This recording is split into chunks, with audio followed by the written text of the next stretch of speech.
Olá! Na aula de hoje vamos fazer uma pequena introdução à área de transportes. Quais são as funções do transporte? O transporte é o responsável pelo fluxo de materiais ao longo da cadeia de suprimentos, desde um ponto fornecedor até o cliente final. Obviamente também sendo responsável pela logística reversa de alguns materiais. O transporte ele é o responsável por colocar o produto certo, no local certo, no momento certo, com a qualidade preservada ao menor custo possível. Custo é muito importante essa palavra porque tudo que se faz em operação de transporte tem que ser feito com eficiência ao menor custo possível. Um bom sistema de transporte contribui para aumentar a economia de escala das empresas, contribui para aumentar a disponibilidade dos produtos no mercado, contribui para reduzir o preço das mercadorias e, de uma maneira geral, contribui para aumentar a competitividade das empresas. Quais são os componentes de um sistema de transporte? Quem trabalha na área de transporte de cargas lida com diversos componentes, dentre eles, principalmente, veículos de carga, caminhões, carretas, veículos menores, possivelmente até motos, aeronaves, vagões, enfim, lida com frotas de diversos tipos, né? O segundo componente que compõe o sistema de transporte são os estoques. Aí é bom fazer uma observação que a empresa de transportes trabalha com estoques, porém de outras empresas. E tem empresas que transportam o seu próprio estoque. De uma forma ou de outra, quem trabalha com transporte, obviamente, lida com estoque. Pode-se falar carga, mercadoria, produto, materiais, mas o transporte é do estoque. Então você está lidando constantemente com produtos que a gente pode chamar de estoque. Outro componente que compõe o sistema de transporte são as estruturas fixas ou instalações físicas, né? O que seriam isso? São os armazéns, os galpões, os centros de distribuição, a própria unidade fabril, alguns escritórios de apoio logístico, enfim, quem trabalha com transporte, obviamente, tem que lidar com essas instalações ao longo do território, né? A localização dessas instalações aumenta a competitividade ou diminui se for mal feita, um bom planejamento de localização de instalações físicas. A boa gestão interna na movimentação dos materiais contribui para agilizar o carregamento e descarregamento dos caminhões, dos veículos, enfim, é um componente muito importante. Outro componente que compõe o sistema de transporte são as informações gerenciais e operacionais também, operacionais/gerenciais. Porque o sistema de transporte, ele lida com diversas informações de prazo de entrega, localização de mercadorias, localização de veículo, custo, enfim. Como toda empresa necessita de gerenciar e trabalhar informações, o sistema de transporte também usa a informação como um componente, né, do seu sistema em si. E hoje, atualmente, os softwares e hardwares que também fazem parte do sistema de transporte contribuem para que essa informação seja mais automatizada, mais ágil e mais disponível para os gestores. Isso aumenta a competitividade da operação de transporte, né? Toda operação de transporte, um sistema de transporte, não existiria sem as pessoas. Então, o componente pessoal, o componente equipe operacional, equipe administrativa, é um dos mais importantes do sistema de transporte. Então, quem trabalha no setor de transportes tem que saber lidar com equipes operacionais, com equipes administrativas. Então, o componente pessoas é um dos mais importantes do sistema de transporte.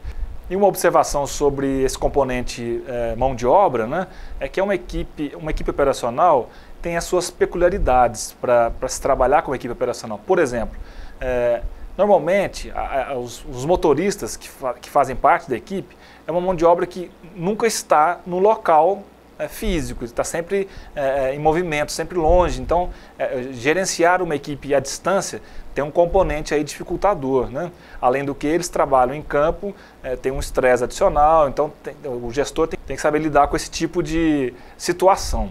E finalmente, um outro componente importante no sistema de transporte são os procedimentos padrão, que são importantes para manter uma operação padronizada dentro de um sistema de qualidade, as regras em geral e, claro, a legislação pertinente ao setor, que são inúmeras e as empresas têm que seguir para evitar, além de autuações, danos à sociedade, danos ao meio ambiente, enfim. O gestor operacional, o gestor de transportes, tem que estar atualizado em relação às leis, regras e aos procedimentos internos também, para estar sempre seguindo isso, né? No sistema de transportes, na operação de transportes em si, a gente trabalha com alguns parâmetros, algumas medidas, né? Mas alguns são mais básicos, que são a distância percorrida. Então quem trabalha com transporte lida com distância. Esse é um componente importante, aliado ao componente tempo. Então sempre estamos fazendo conta, né? Qual o tempo de viagem, qual a distância percorrida, isso tudo se relaciona com o nível de serviço ao cliente e ao mesmo tempo ao custo envolvido na operação. E um outro parâmetro importante que lidamos diariamente no transporte é a própria quantidade transportada. Então, no dia a dia operacional, a gente está sempre lidando com qual a distância da viagem, quanto tempo de viagem e qual a quantidade transportada. Quantidade transportada normalmente é falada em quilos ou toneladas. Em alguns casos, para mercadorias mais volumosas, se fala em volume, né? Ou quantos caminhões vão ser carregados, ou qual volume de carga vai ser carregado. Enfim, é importante saber que no nosso dia a dia precisamos lidar com essas variáveis, né? Distância, tempo, custo e quantidade transportada. O transporte, como uma atividade da logística, né, como uma das atividades da logística, ele deve colaborar com o desempenho da logística, das operações logísticas. Como que ele faz isso? Basicamente, o transporte ele deve oferecer a velocidade no transporte, ou seja, a velocidade no deslocamento das mercadorias. Então ele contribui para que a logística ou a cadeia de suprimentos, né, no sentido mais amplo, seja uma cadeia, uma logística ágil, rápida. Ele contribui oferecendo flexibilidade. Como pode oferecer flexibilidade? Oferecendo maior ou menor capacidade de transporte à medida da necessidade dos clientes ou das operações em si. Então a flexibilidade é uma forma de contribuir para o desempenho da logística. Uma terceira forma de contribuir para isso é oferecer tempestividade. O que significa essa palavra? Ser tempestivo é ser previsível, é o contrário de intempestivo. Então uma operação de transporte tempestiva é aquela na qual você confia, é aquela que cumpre prazos, é aquela que é previsível, que não tem surpresas. É claro que no dia a dia lidamos com inúmeras variáveis, inúmeros imprevistos, problemas, mas uma operação de transporte boa é aquela que tem uma regularidade, uma previsibilidade mais aceitável, né? Outra forma de contribuir para o desempenho da logística é o transporte ser feito de forma com qualidade, preservando a mercadoria, preservando os produtos, né? Então tem produtos até que são muito frágeis. Então quando um transporte é bem feito, né, em todas as suas pernas, né, entre aspas, sem danificar o produto, ele está contribuindo para a qualidade da operação logística. E finalmente, o transporte contribui para uma boa logística reduzindo o custo, né? Então, fazendo operações eficientes, enxutas, essa operação contribui para que a logística tenha um custo menor, mais reduzido e, consequentemente, reduz o custo de toda a cadeia de suprimentos. Então, a operação de transporte pode contribuir reduzindo custos operacionais, claro, sendo eficiente no carregamento, na utilização dos veículos, no dimensionamento da frota, na diminuição de avarias, de inúmeras formas aí contribuindo para reduzir custos, né? Para fechar essa aula, vamos falar um pouquinho dos desafios atuais do transporte de cargas. Quem trabalha com operação de transporte sabe que é uma operação quase sempre crítica, tudo é para ontem, enfim. E hoje a gente enfrenta desafios até maiores, né? A gente percebe, por exemplo, quem trabalha com coletas e entregas urbanas sabe a dificuldade de se planejar um dia de entrega ou um dia de coletas com o trânsito atual, né? As grandes metrópoles, até mesmo as pequenas cidades, enfrentam um trânsito caótico e isso dificulta qualquer operação de coleta e entrega urbana. Então é um desafio enorme hoje, aliado a algumas restrições de circulação de veículos de carga nas grandes cidades, né? Então, na verdade, além do próprio trânsito, o gestor de transportes tem que saber quais são as regras de circulação naquela cidade, qual veículo que pode entrar ou não em tal região, que horário que ele pode circular naquela região, se tem isenção de multa ou não, enfim, ele tem que lidar com essa restrição à circulação de veículos. E um terceiro desafio aliado a isso, na entrega urbana, é o próprio local de carga e descarga. A gente percebe que tem locais de carga e descarga em alguns pontos mais concentrados de descarregamento, mas muitas vezes eles estão ocupados por carros de passeio.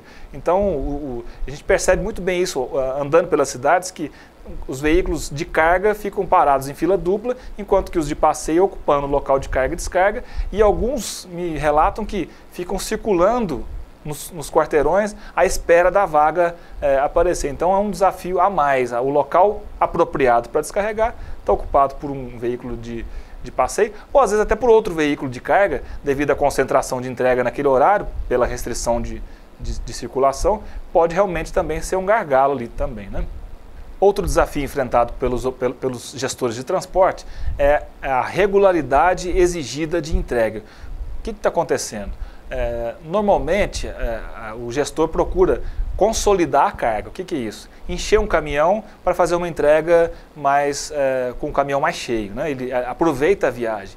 Porém, a gente tem percebido que os clientes estão comprando lotes menores de produtos e exigindo que as entregas sejam feitas de forma mais regulares, ou seja, ao invés de ir uma vez por semana fazer uma entrega de um caminhão para 12 mil quilos, talvez a empresa tenha que fazer 5 viagens para fazer entregas de 2.500 quilos, por exemplo, uma viagem por dia, às vezes até mais de uma viagem por dia. Então, o fracionamento das entregas exige entregas mais fracionadas também. E isso, com certeza, eleva custos e exige, talvez, aumento da frota, mudança no perfil da frota. Talvez, ao invés de ter veículos maiores, vai ter que ter veículos um pouco menores.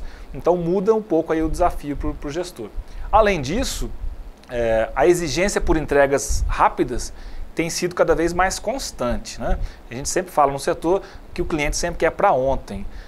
Por que isso? Normalmente, quem trabalha com estoque, quem é o proprietário do estoque, procura sempre reduzir esse nível de estoque. Então, um comprador, por exemplo, uma empresa que está comprando um produto, ela, por uma gestão eficiente de estoque, manter um nível baixo, ela sempre deixa para comprar de última hora. Só que quando ela precisa, ela quer imediatamente. Parecido aí com a filosofia just in time, né? Eu não quero o produto estocado, mas quando eu precisar, eu quero que seja entregue na hora. Isso exige do transporte uma operação bem responsiva, né? Que consiga entregar com essa velocidade exigida por essa nova forma de trabalhar estoques reduzidos. Além disso, a gente tem percebido que as janelas de entrega estão diminuindo. O que é janela de entrega? É o tempo, é o horário mínimo e máximo para o veículo chegar e descarregar. Então, é muito mais difícil, imaginemos assim, que você tem que entregar um produto numa empresa e a empresa te fala assim, você pode entregar aqui no horário comercial, por exemplo, de 8 a 6. Você faz uma programação para entregar no dia seguinte, de 8 a 6, chegando na empresa, você consegue entregar. Mas algumas empresas, por uma questão até de gargalos ou de organização interna, de fila de caminhão, de horário de recebimento, colocaram regras, né? Tem regras de, não, agora o seu produto, esse tipo de produto, ou a sua empresa de transporte, só pode entregar aqui para mim de 10 às 11, nem antes nem depois. Ou seja, a janela de entrega que era de 8 às 6, passou a ser de 10 às 11. Então, para eu acertar o alvo, vamos dizer assim, chegar lá no horário, nem antes nem depois, é muito mais complexo para gerenciar essas entregas. Então, as janelas de entrega sendo menores dificulta o planejamento e a execução da operação de transporte, né? E além desses desafios, vocês podem acompanhar no slide e no material complementar outros tantos, né? E talvez eu não tenha citado nem metade deles, que os gestores de transporte enfrentam no seu dia a dia, mas que são desafios que nós temos que superar. Ok?